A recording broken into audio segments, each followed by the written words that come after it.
Homeo ଔଷଧ ମରମ ଗାଥା ପଦେ ଅଧେ ବନ୍ଧୁ ମନେ ରଖିଥା। ନମସ୍କାର ପ୍ରିୟ ହୋମିଓପାଥ ବନ୍ଧୁଗଣ। ହୋମିଓ ହିଲିଂସ୍ ଦ୍ୱାରା ପଦେ ଅଧେରେ ଗୋଟିଏ ହୋମିଓ ଔଷଧର ସଂକ୍ଷିପ୍ତ ସାର ପ୍ରସ୍ତୁତ ହୋଇଛି। ସମ୍ପୂର୍ଣ୍ଣ ନହେଲେ ବି ଔଷଧଟିର ସାରମର୍ମ ଏଥିରେ ସୂଚିତ ହୋଇଛି।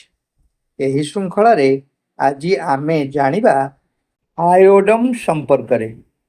କ୍ଷୁଧାତୁର ହୋଇ ବାରମ୍ବାର ଖାଇ ଦେହରେ ନ ଲାଗେ ମାଂସ, ଫୁସ୍ଫୁସ୍ ମଧ୍ୟରେ କୁଣ୍ଡୟନ ଭାବ, କଷ୍ଟକର ଶୁଷ୍କ କାଶ, ଗ୍ରନ୍ଥିମାନଙ୍କର ବୃଦ୍ଧି ଓ କାଠିନ୍ୟ, ଗଳ ଗଣ୍ଡ ସ୍ତନ ସହ ଜରାୟୁ, ଓଭାରି, ପ୍ରୋଷ୍ଟେଟ, ଆବର, ଅଣ୍ଡକୋଷ ଯେ ସମୂହ, କ୍ଷୟ କର କ୍ଷତ, ସ୍ରାବ ସହିତରେ ଜରାୟୁ ଗ୍ରୀବାର କ୍ଷତ, କୋଷ୍ଠକାଠିନ୍ୟ ଓ ହୃତ୍ଖର ସ୍ପନ୍ଦନେ ଆୟୋଡ ଅଟଇ ମିତ।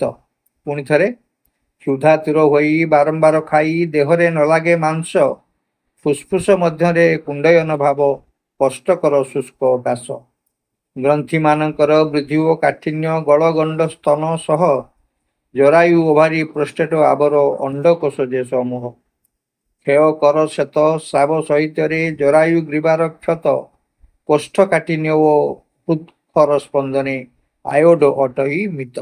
ଧନ୍ୟବାଦ।